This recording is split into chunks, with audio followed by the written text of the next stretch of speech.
entonces me voy.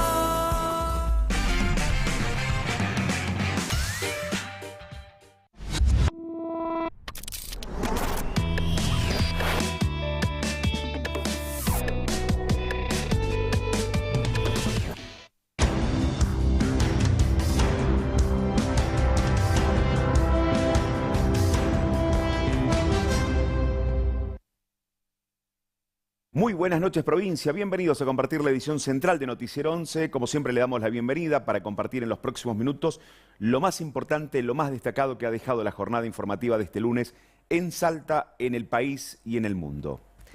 Tristemente, volvemos a hablar de la siniestralidad vial en las calles y rutas de la provincia de Salta. Dos hechos que ocurrieron durante el fin de semana, sábado, domingo, lunes, un fin de semana largo con... además ya despedida de año, con diferentes eventos, con mucha actividad y con mucho movimiento vial. Es el mes de diciembre, un mes particular porque tiene justamente estas situaciones. Una joven mujer que era influencer en redes sociales, que también tenía un emprendimiento comercial, perdió la vida, tenía muchísimos posteos en redes sociales. Estas imágenes que justamente acompañan esta información, esta lamentable información, muestra a esta joven que falleció luego de un siniestro ocurrido el pasado día sábado en Avenida Palacios de nuestra ciudad.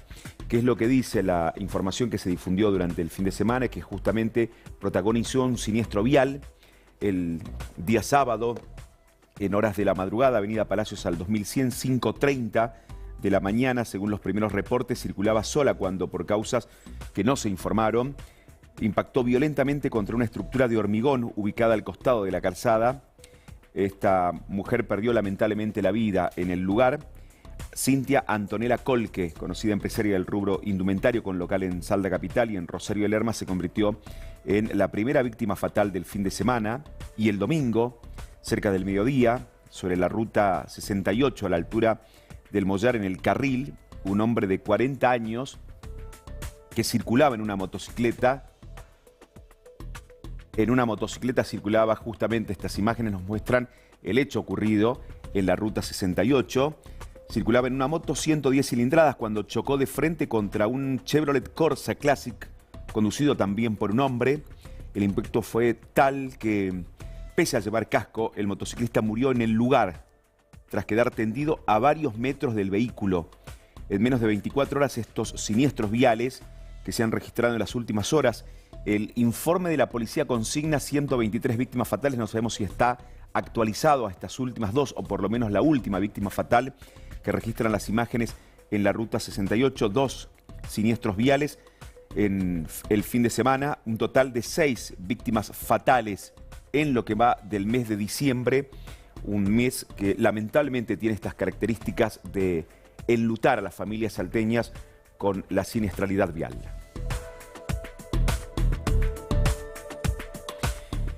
Y además el informe que dio la policía de la provincia a través del área de seguridad vial, que tiene que ver con los controles que se realizaron en calles y rutas de la provincia de Salta.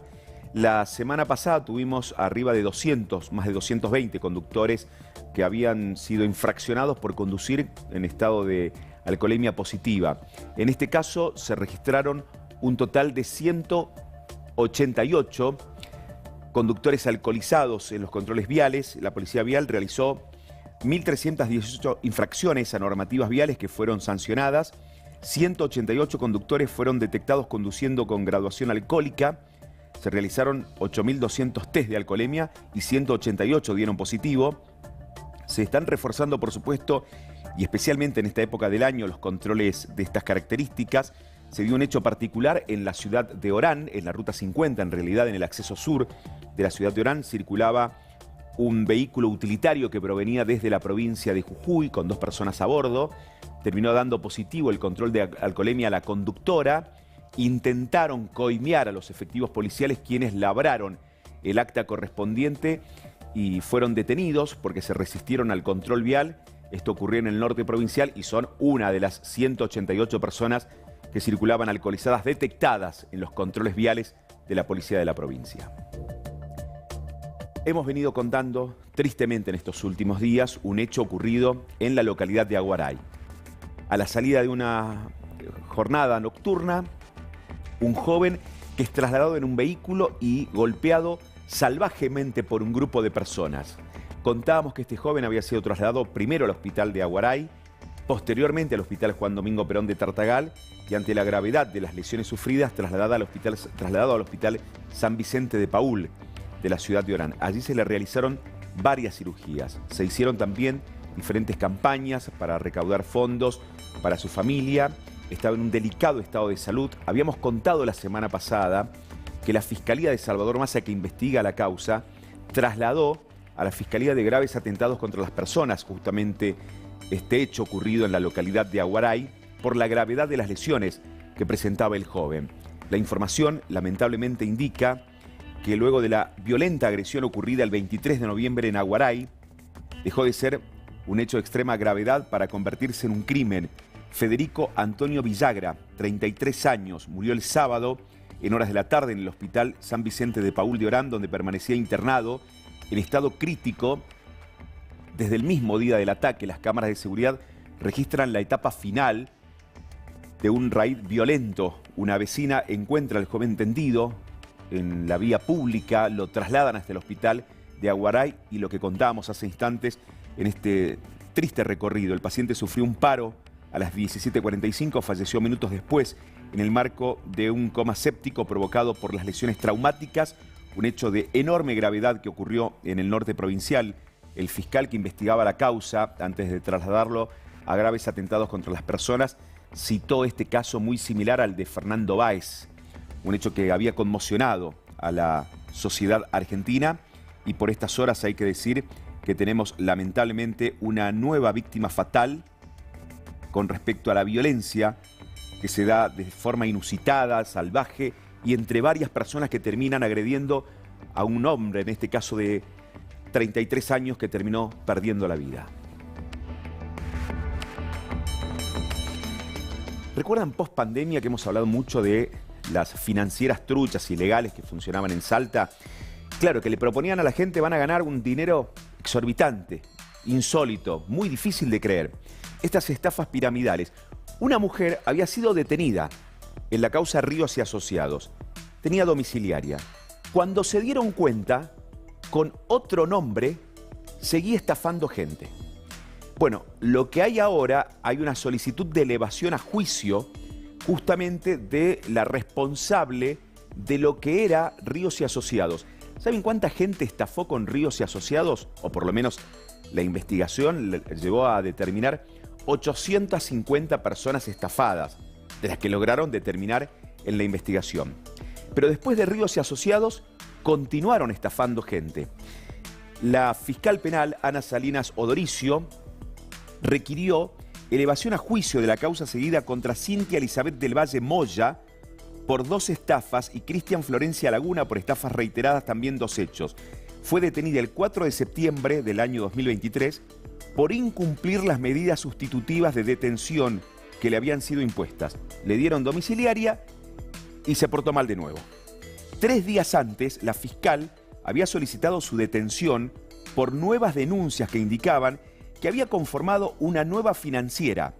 De Ríos y Asociados pasó a llamar Norte y Asociados, celebrando en Metán nuevos contratos de inversión con cláusulas idénticas a las que tenían Ríos y Asociados.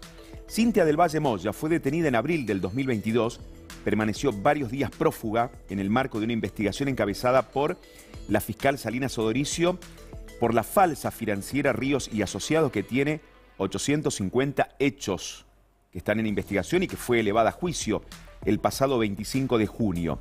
Mientras que en agosto del 2023, un hombre denunció haber invertido 2023 800.000 pesos, atraído por la promesa de grandes ganancias en la financiera Nortes y Asociados. El 8 de septiembre, otro hombre denunció haber entregado a un cadete que había sido enviado por Moya el dinero obtenido en la venta de un terreno bajo la promesa de un alto rendimiento ofrecido por esta mujer.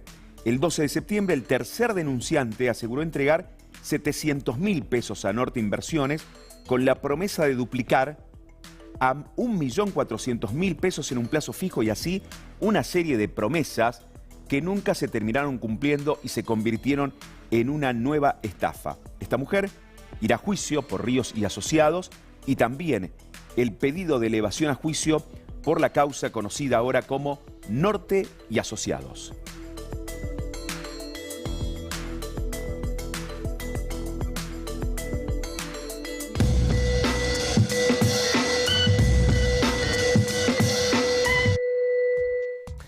La información económica tiene mucho peso en el día de hoy en cuanto servicio informativo se digne de contar todo lo que está ocurriendo en la economía de nuestro país.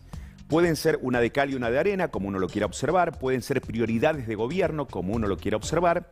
El gobierno nacional le brindó otra muy buena noticia al campo argentino. ¿Qué es lo que ocurrió? Es que determinaron nuevas bajas en las retenciones. El gobierno viene anunciando algunas medidas, inclusive con el tema de las retenciones hubo alguna suba, luego bajaron a los valores con los que habían recibido en diciembre del año pasado.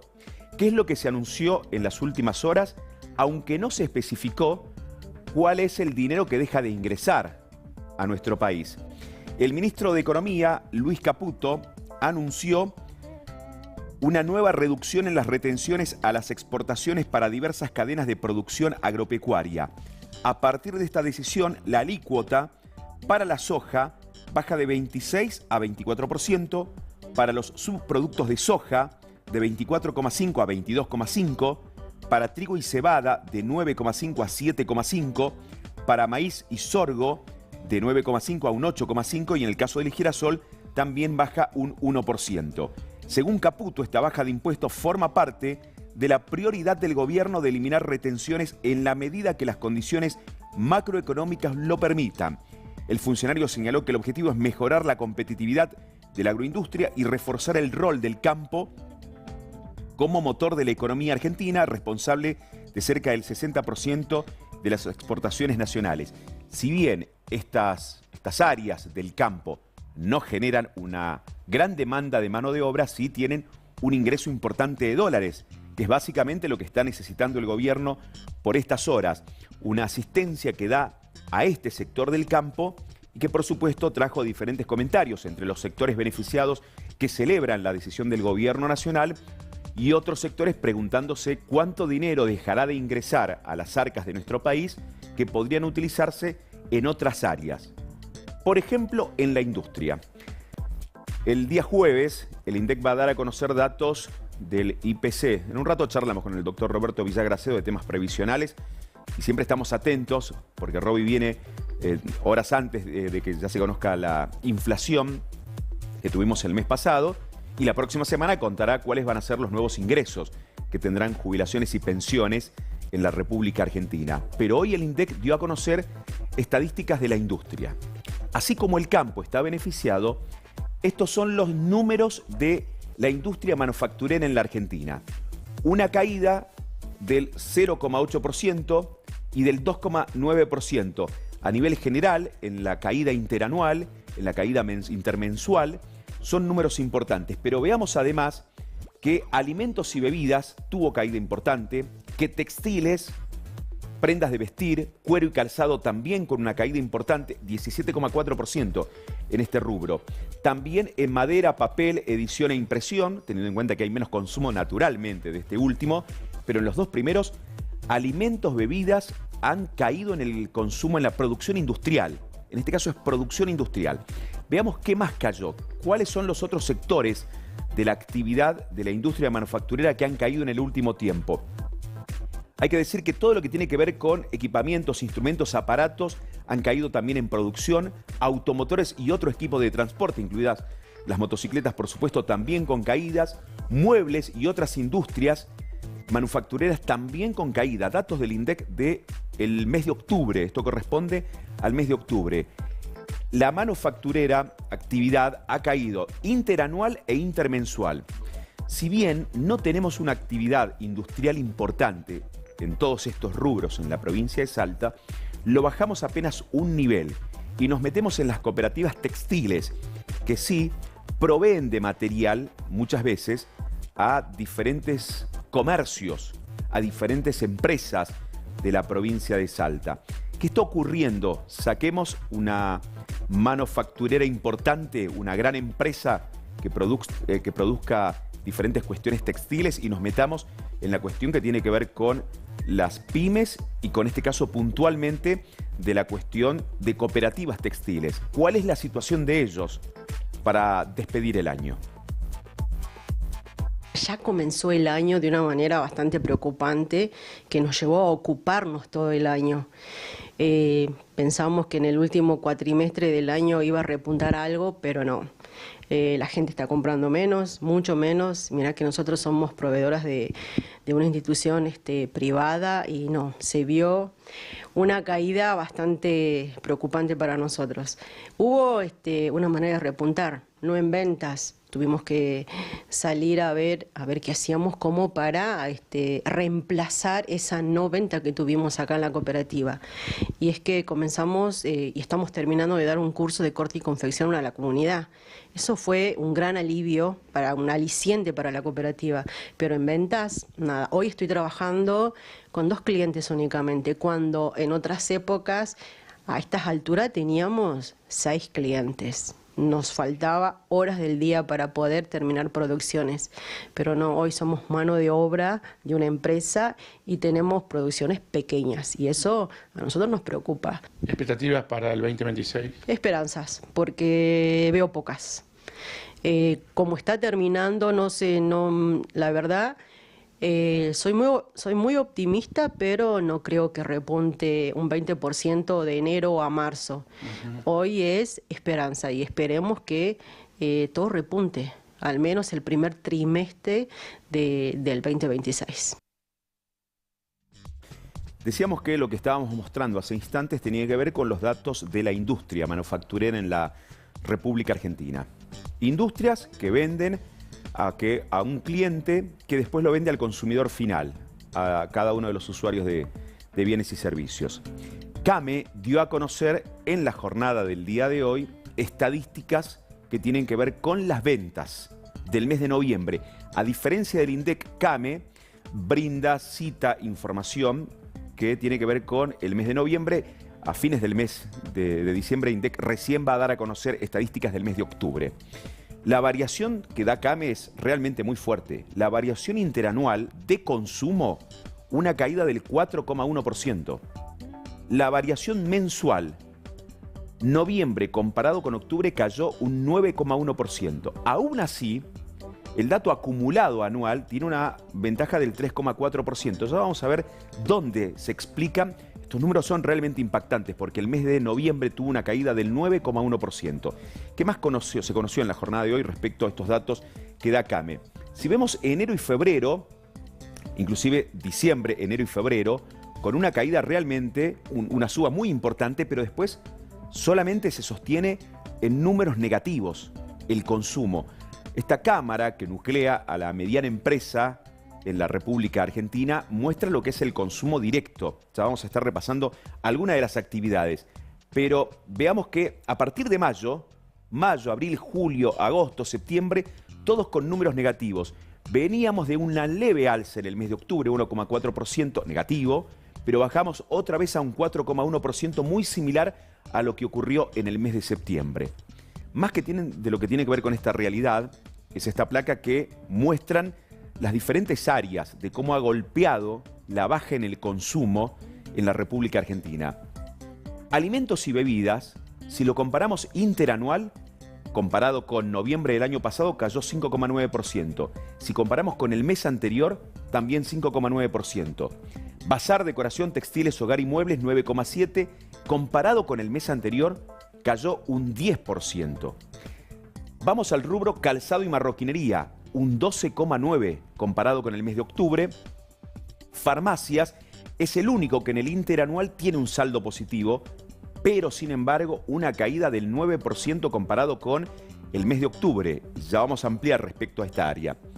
Perfumería, 17% cayó, un 14,6%. Dicen los propietarios de farmacias, que también se encargan obviamente del rubro perfumería, que allí tiene una competencia muy fuerte con las plataformas, no solamente con algunas nacionales o sudamericanas como Mercado Libre, sino también con las plataformas chinas o plataformas asiáticas que están ofreciendo productos de estas características a un muy bajo precio. Ferretería, materiales eléctricos y de construcción, 13,1 cayó en el mes de noviembre. Textil e indumentaria, 4,3, 0,1 en lo que va del año, 8,8% comparado con el mes de octubre. Veamos el rubro farmacia. Tuvo, comparado con noviembre del año pasado, una suba del 1,8, pero el mes pasado bajaron las ventas 9,1%. Cuando uno va a la farmacia, va obviamente por una cuestión meramente de salud, pero hay una advertencia que vienen dando los farmacéuticos desde hace un tiempo. No se compran todos los remedios que indican en la receta los profesionales médicos. La semana pasada nos reunimos en Buenos Aires, en la sede de la Federación Argentina de Cámara de Farmacia, un poco hacer el balance de todas las provincias.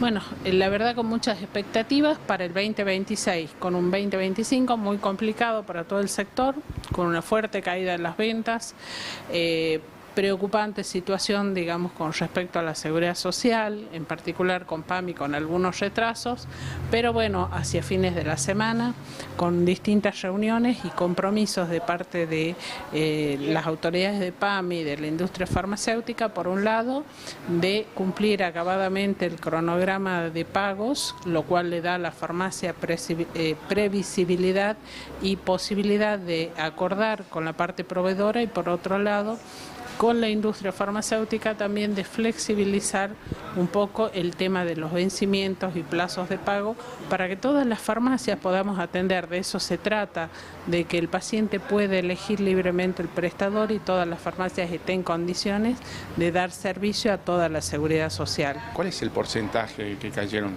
Porque no mejoran las ventas en el 2025. No han mejorado las ventas, al contrario, estamos un 20-25% por debajo de años anteriores y lo que más preocupante, por ejemplo, cayó todo lo que no tiene cobertura por obra social, todo lo que es venta libre, que oportunamente facilitaba, digamos, a la farmacia recuperarse económicamente porque al no tener cobertura por la obra social tiene un mayor margen de rentabilidad que le permite a la farmacia funcionar más fluidamente.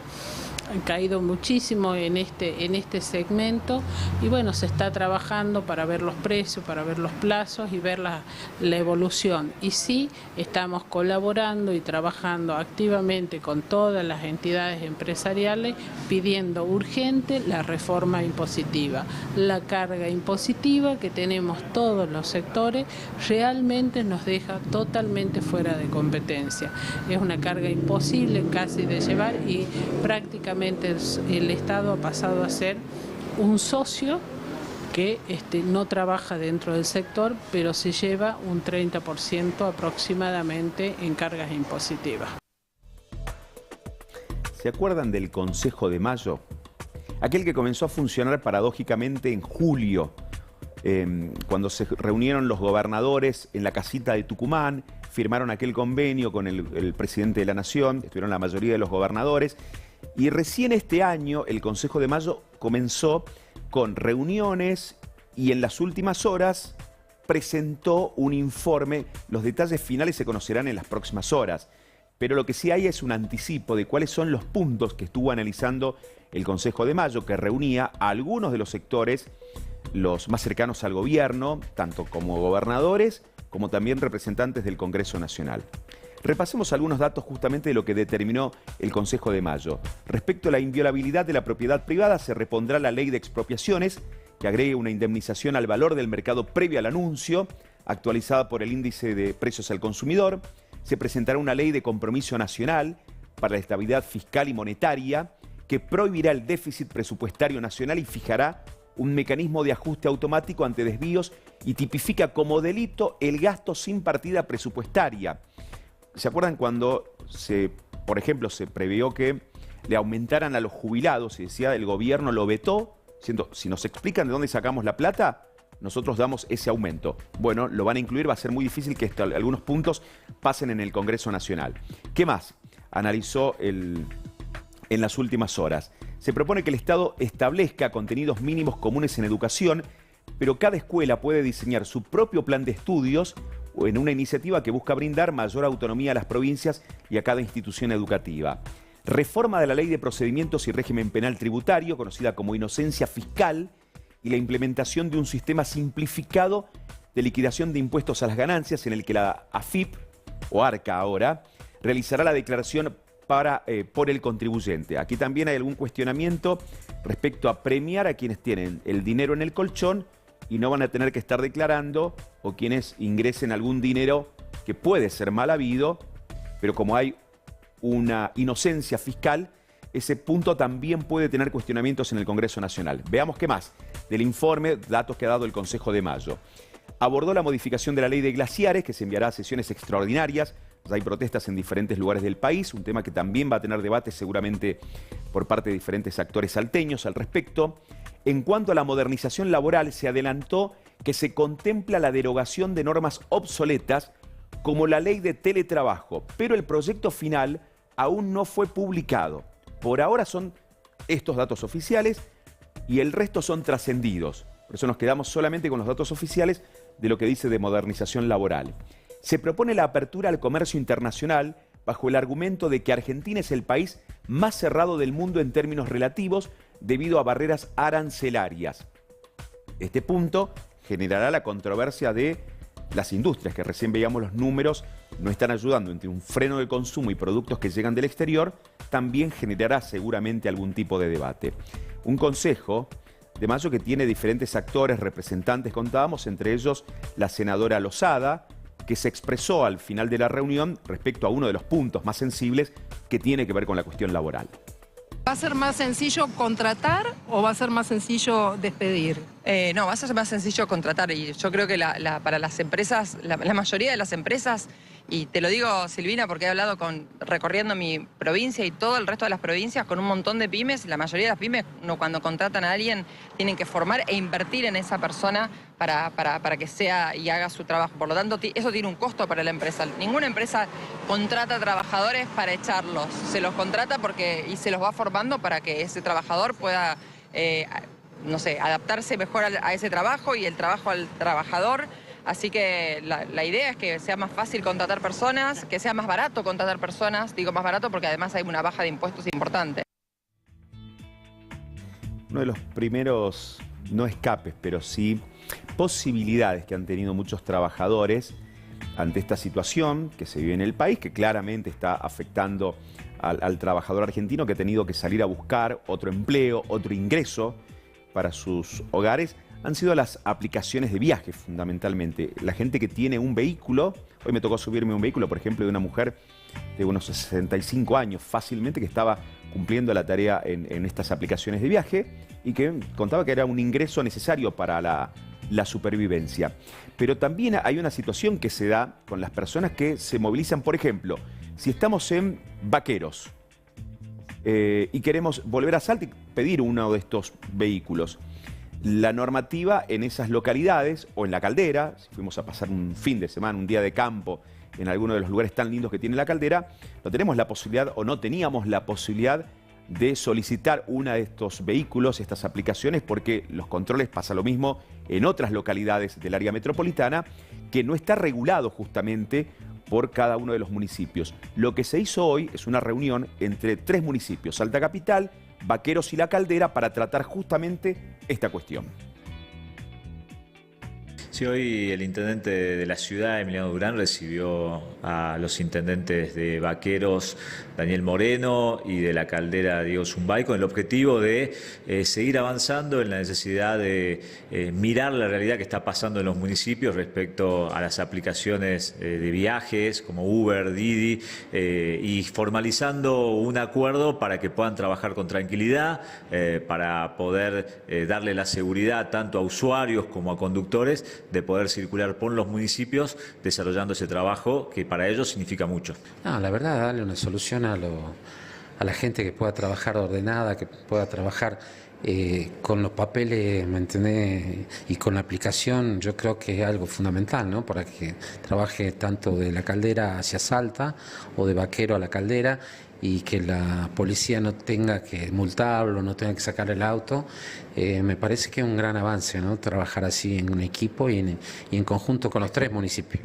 Bueno, el trabajo en conjunto del área metropolitana es muy importante, ¿no? De los municipios que conformamos el área metropolitana, y el tema transporte es fundamental. Creo que lo fundamental es darle trabajo a la gente y también seguridad a los pasajeros. Así que destaco la iniciativa del intendente de Salta Capital, Emiliano Durán, y bueno, y al trabajo en conjunto con los demás intendentes, ¿no? En este caso con Daniel Moreno, para que la gente pueda circular con seguridad y que la gente pueda trabajar también, ¿no? La Caldera y Vaqueros son municipios turísticos que en esta temporada de verano va a tener gran afluencia de turistas y necesitamos tener los medios de transporte necesarios para trabajar y seguir creciendo.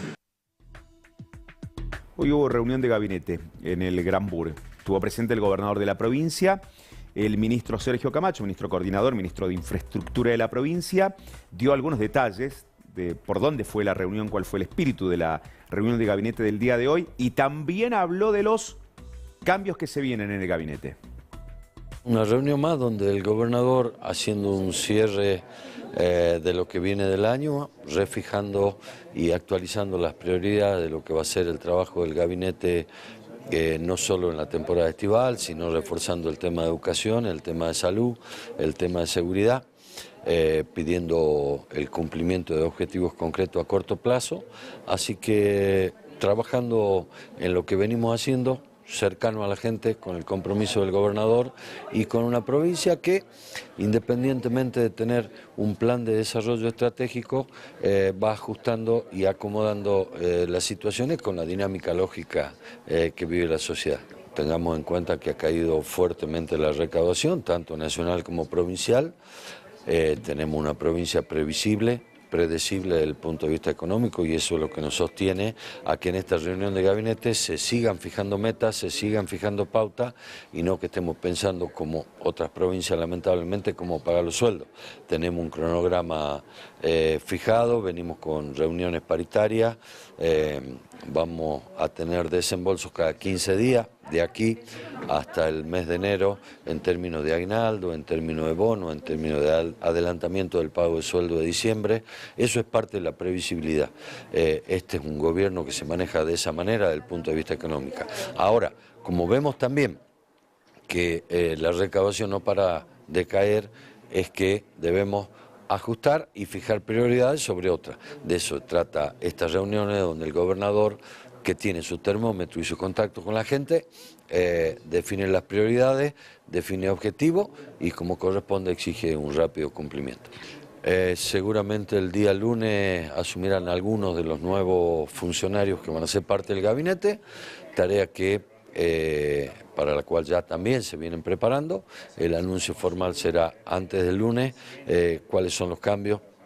No van a ser todos, y al mismo tiempo estamos con una nueva ley de ministerio que reformula de alguna manera, desde el punto de vista interno, la organización del gabinete de ministros para hacerlo más funcional, más ejecutivo y más cercano a la gente.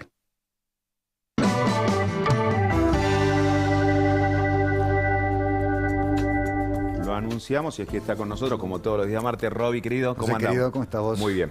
Veo que ya armaron el árbol. Ya tenemos el árbol. ¿Ya armaste algo? No, che, fíjate, todavía no lo armé. Lo que pasa es que, bueno, vemos con el espíritu navideño medio... Medio Grinch. Sí, medio tuve Grinch. que decir a mi hijo que se había roto el trineo, ¿viste? Y no, bueno. Papá Noel capaz que... Vamos a ver si aparece o no Papá Noel, pero... Mirá, Roby, aquí te vamos a contagiar espíritu navideño. ¿Sí? Te vamos a contagiar. Eso es lo que falta, ¿no? Que la gente tenga más espíritu navideño. Sí. A ver si nos traen un par de regalos. No, bueno, pero tampoco el mangazo, pero ¿no? Sí que contrajemos espíritu navideño.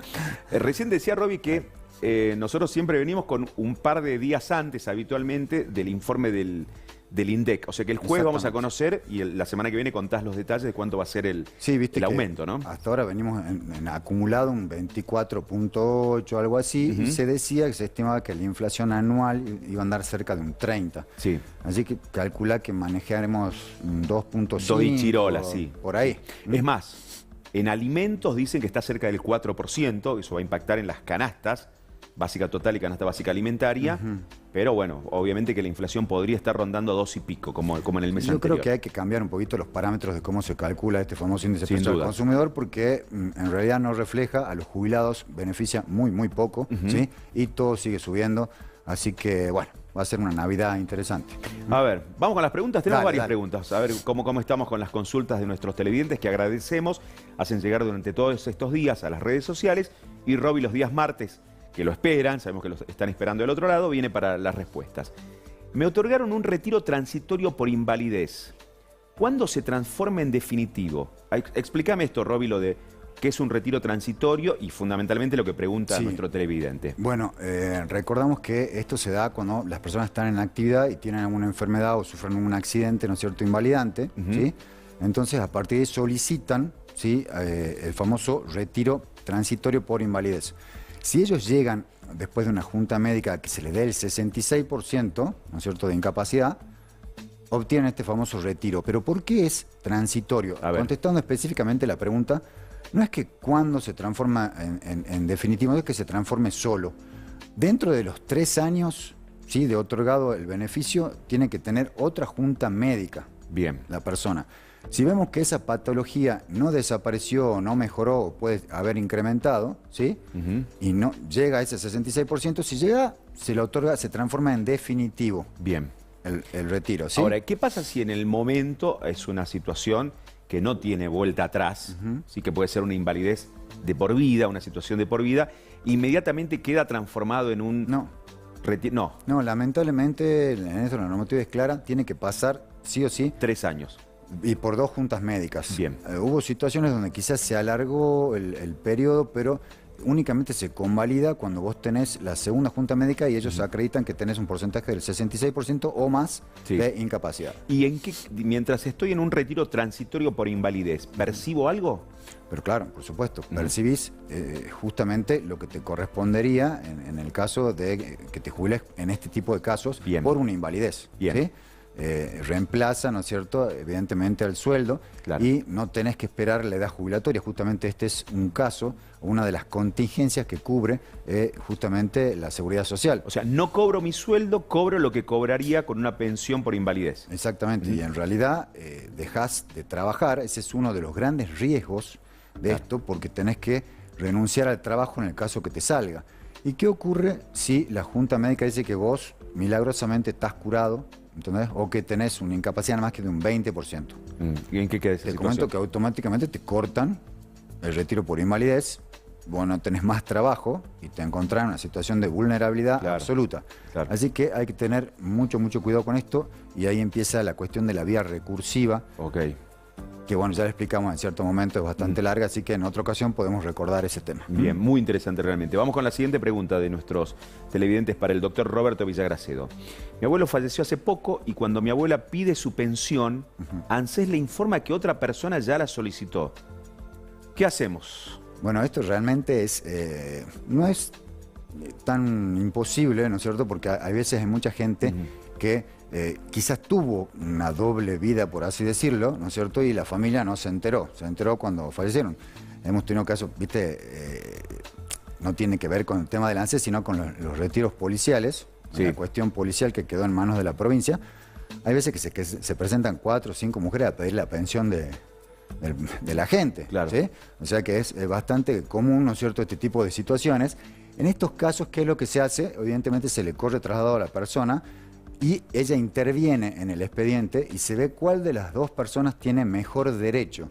¿Cómo sería eso, mejor derecho? Claro, hay inclusive porque de por sí la esposa, por el solo ser esposa y tener el acta de matrimonio, y en el caso no se han separado, no figura en el marginal, en un divorcio, ¿no es cierto?, tiene derecho a la pensión. Pero la concubina, si acredita hijos en común, tiene la obligación de acreditar 2 años en convivencia de vida en aparente matrimonio, ¿sí? Y hay situaciones increíbles, porque hay cuestiones que se ha dicho, bueno, pero la ley argentina no habla de la bigamia, porque en este caso habría como una especie de bigamia, porque si vos estás casado y al mismo tiempo convivís con otra persona 2 años y tenés hijos, ¿no es cierto?, la ley previsional como que premia esas 2 situaciones, porque las 2 pueden compartir el beneficio de pensión. Obviamente se divide la mitad. Y en el caso, a ver, yo te sumo una pregunta más a Roby, que no estaba en los planes. ¿Qué pasa si quienes vienen con este tipo de solicitudes es la persona que convive con quien falleció y aparecen los hijos? También tiene. El hijo, naturalmente, si está reconocido, ¿no es cierto?, tiene derecho a tener la pensión. ¿Y la persona que convivió? Y la persona que convivió tiene que acreditar que convivió en aparente matrimonio, ¿no es cierto?, si tiene hijos por 2 años y si no lo tiene por 5 años. Bien. Mismo domicilio. es un poco más complejo, pero en el caso de la mujer no se le pide nada más que el acta de matrimonio. Claro. Esa fue extra, Roby. Vamos con otra de las preguntas de nuestros televidentes para el doctor Roberto Villagracedo. Menos mal que la sabía, ¿no? Imagínate. Por eso lo ponemos en aprieto a ver cómo sale de esa, Roby. ¿De cuánto es la movilidad para los jubilados docentes en diciembre? Bueno, ¿diciembre o no? Es noviembre, sí. No, es en el mes de diciembre, en el mes que estamos. Ajá. ¿No es cierto? ¿Por qué? ¿Cómo es la movilidad esa? Porque viste que los docentes tienen un régimen diferente al régimen común. Tanto los docentes no universitarios como los universitarios. ¿Sí? Los docentes no universitarios en este mes tienen una movilidad del 7.5%. Mucho más alta que el... Mucho más alta que el régimen común, que es 2.3%. Correcto. ¿Sí? Y el tema es que los universitarios tienen una movilidad del 3.85% nada más. Muchísimo más baja que los docentes comunes, vendría a ser. Lo interesante es que en la cuestión esta anual, ¿no es cierto?, los docentes no universitarios alcanzaron un 44% de aumento. Mirá. O sea, superaron ampliamente el régimen de inflación, el índice de precio al consumidor, y los docentes universitarios no llegaron a más que un 22%. Ah, mirá vos. Viste que no sé, mucha diferencia. A veces hay, no sé por qué el gobierno a veces se las toma con algunos más que con otros. ¿no? Sí, muchísima diferencia. Parece que la cuestión universitaria, del docente universitario, viene castigada con relación a la movilidad. O sea, los jubilados y los que están en actividad. ¿Por qué? Porque están directamente ligados al salario en actividad. Justamente, que es lo que vienen reclamando. Cuando viste que menciona esta cuestión. Che, otra vez con reclamos en la UNSA, bueno, un poco lo acaba de explicar Roby con muy sencillas palabras. A ver, ¿qué más de lo que dicen los... televidentes? ¿Esta es la última ya? ¿Esta es la última? Tengo tiempo, ¿no? ¿Se terminó la última? Ah, no, quedó una más. Ah, dale. ¿Es cierto que si me jubilo por invalidez cobro más que por el régimen común? Bueno, fíjate que esta es una pregunta realmente interesante, ¿sí? Porque te acuerdas que siempre en el régimen común decimos que más o menos llegas a percibir un 50% de lo que venís cobrando. Sí. Bueno, si te retirás por invalidez, no jubilar, ¿sí? Es retirar por invalidez, cobras un 70%. Sí. O sea, cobras más que en el régimen común. Y eso tiene que ver con el sistema de cálculo, porque en realidad se te toman en vez de los últimos 120 meses, los últimos 60 meses. Pero en este caso lo tenés que demostrar. Obviamente. Esa invalidez, claro. Obviamente, pero si demostrás la invalidez, vas a percibir más. O sea, no es una cuestión acá de conveniencia, sino es una cuestión de que se da, que si la persona lamentablemente sufre alguna patología que lo deja con esta invalidez, percibe más que la persona que se jubila en forma común. Perfecto. Las preguntas que hacen nuestros televidentes los días martes, el doctor Roberto Villagracedo viene aquí al canal y nos trae las respuestas, como por ejemplo de esta. ¿Puedo seguir? Uy, esta me gusta porque varias personas me preguntaron lo mismo y hoy con un compañero de trabajo, que no vamos a decir quién es. Yo tampoco voy a decir quién es. No, tampoco vamos a decir quién es. Paquito, tampoco, no, está en el otro lado. Bueno. ¿Puedo seguir trabajando después de jubilarme? Bueno, como todas las grandes respuestas, tengo que decir, depende. Depende, José, depende. Claro, depende. Depende de dónde trabajaste antes. Por ejemplo, ¿te acuerdas que hablamos de los jubilados docentes hace un ratito? Sí. Bueno, ellos no pueden seguir ejerciendo cargos docentes. Okay. Porque hay una incompatibilidad, porque justamente ellos... ¿Pero pueden ejercer en otra actividad?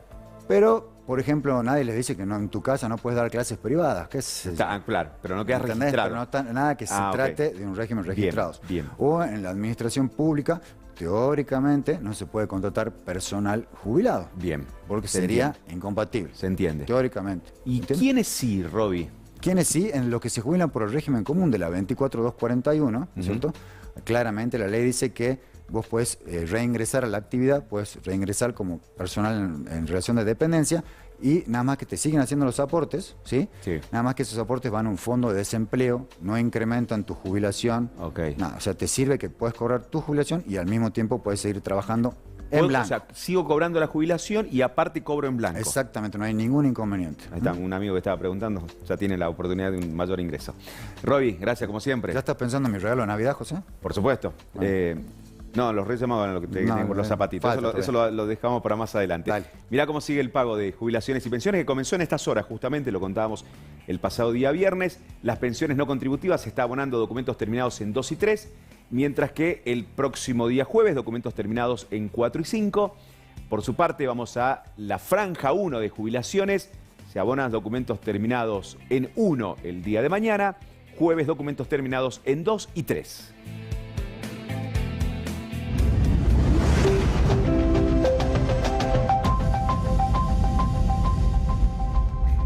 la información de cómo va a continuar el tiempo en la ciudad de Salta. Hay muchas formas de decir te amo. Y una de ellas es contratar un seguro de vida. Caruso Seguros. Por amor a ellos. Así está la ciudad de Salta en estos momentos. 25,3 la temperatura, 50% la humedad. No hay pronóstico de lluvias, por lo menos para estas horas en la ciudad de Salta. Para el día de mañana, una máxima estimada en 28 grados.